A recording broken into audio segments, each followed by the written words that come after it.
तमिळनाडूतील अनेक राजकीय घडामोडींनंतर आज अखेर विजय जोसेफनं मुख्यमंत्री पदाची शपथ घेतली आणि ते तमिळनाडूच्या मुख्यमंत्रीपदी विराजमानही झाले।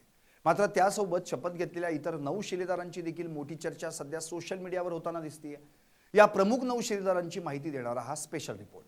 के सेंगिटियान विजयच्या मंत्रिमंडळातील पहिलं आणि महत्त्वाचं नाव म्हणजे के सेंगिटियान यांनी तमिळनाडूतील अखिल भारतीय अण्णा द्रविड मुन्नेत्र कळघम या पक्षात अनेक वर्ष काम केलंय। त्या अनेक वेळा तमिळनाडू विधानसभेवर निवडूनही आलेत। त्यांनी शालेय शिक्षण मंत्री म्हणूनही काम केलंय। 2024 नंतर त्यांनी विजयच्या पक्षात प्रवेश करून आता ते मंत्रिमंडळात सहभागी झाले। पक्षातील अनुभवी आणि ज्येष्ठ नेते म्हणून त्यांची ओळख आहे। दुसरं नाव अधव अर्जुन विजयच्या मंत्रिमंडळातील दुसरं आणि महत्त्वाचं नाव अधव अर्जुन। अधव अर्जुन हे तमिळनाडूतील एक अभ्यासू राजकारणी, राजकीय रणनीतिकार, परोपकारी आणि क्रीडा प्रशासक आहेत।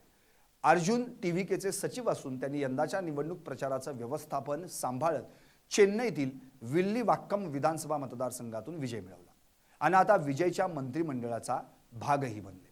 तिसरं नाव एन आनंद विजयच्या मंत्रिमंडळातील तिसरं महत्त्वाचं नाव म्हणजे बस्सी एन आनंद। बस्सी एन आनंद हे तमिळनाडूतील एक प्रमुख राजकीय व्यक्तिमत्व।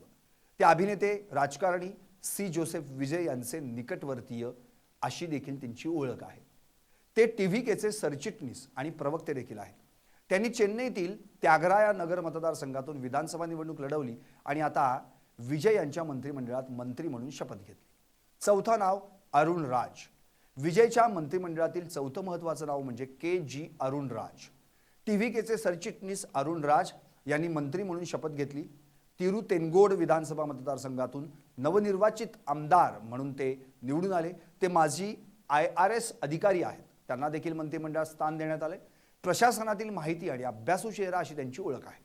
पाचवं नाव राजमोहन अरुमुगम विजयच्या 5व्या मंत्र्याचं नाव राजमोहन अरुमुगम आहे। राजमोहन अरुमुगम हे तामिळनाडूच्या राजकीय वर्तुळातील एक महत्त्वाचं नाव। विजय यांच्या तमिळग वेत्री कळघम म्हणजे टीव्हीके पक्षात ते महत्त्वाची भूमिका बजावतात। ते तमिळग वेत्री कळघमचे प्रचार सचिव आहेत। राजकारणात येण्यापूर्वी ते एक प्रसिद्ध तमिळ अभिनेता, स्टँड अप कॉमेडियन, टेलिव्हिजन अँकर, प्रेरक वक्ता आणि कंटेंट क्रिएटर होते। राजमोहन हे या नवीन मंत्रिमंडळात स्थान मिळवणाऱ्या प्रमुख सदस्यांपैकी एक मानले जातात। 6वं नाव पी वेंकटरमणन विजय यांच्या मंत्रिमंडळातील 6वे शिलेदार पी वेंकटरमणन आहेत। वेंकटरमणन हे विजय यांच्या टीव्हीके पक्षाची कोषाध्यक्ष या पदाची जबाबदारी सांभाळतात। विजय यांचे जवळचे सहकारी म्हणून त्यांची ओळख आहे। 2000 सालापासून ते विजय यांच्या राजकीय उपक्रमांशी निगडित आहेत आणि विजय फॅन्स असोसिएशनमध्ये सक्रिय राहिले आहेत। टीव्हीके पक्षाचे पडद्यामागील रणनीतिकार अशी देखील त्यांची ओळख आहे। टीव्हीकेच्या ऑक्टोबर 2024 मधील पहिल्या राज्य परिषदेत त्यांनीच कार्यकर्त्यांना शपथ दिली होती। त्यांनी चेन्नई जिल्ह्यातील मयिलापूर विधानसभा मतदारसंघातून निवडणूक लढवून विजय संपादन केला आणि आता त्यांनी मंत्रिमंडळात देखील स्थान मिळवले। 7वं नाव डॉक्टर TK प्रभू विजय यांच्या मंत्रिमंडळातील 7वं आणि सर्वात चर्चेत राहिलेलं नाव डॉक्टर TK प्रभू यांनी कराईकुडी विधानसभा मतदारसंघातून निवडणूक लढवली आणि विजय मिळवला। त्यांनी काँग्रेसचे विद्यमान आमदार S मंगुडी यांचा 47,000हून अधिक मतांच्या मोठ्या फरकानं पराभव केला। डॉक्टर प्रभू हे व्यवसायानं दंतचिकित्सक आहेत।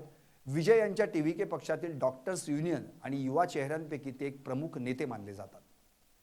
8वं नाव S कीर्तना विजय यांच्या मंत्रिमंडळातील 8वी महिला शिलेदार कीर्तना या आहेत। मंत्रिमंडळातील महिला चेहरा म्हणून त्यांची ओळख आहे। सुरुवातीच्या काळात कीर्तना यांनी विजय यांच्या कोर टीमनं महत्त्वाची भूमिका बजावली। त्या केवळ 29 वर्षांच्या आहेत। S कीर्तना या तमिळनाडूतील सर्वात तरुण मंत्री आहेत। त्या अनेक भाषांमध्ये पारंगत आहेत। त्यांनी यापूर्वी DMK नेते MK स्टॅलिन यांच्यासह अनेक प्रमुख राजकीय नेत्यांसोबत सल्लागार म्हणूनही काम केलंय। आणि 9वं नाव CTR निर्मल कुमार विजय यांच्या मंत्रिमंडळातील 9वे शिलेदार CTR निर्मल कुमार आहेत।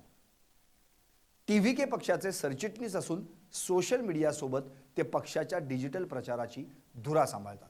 त्यांनी थिरुपकुंड्रम या मतदारसंघातून विजय मिळवला।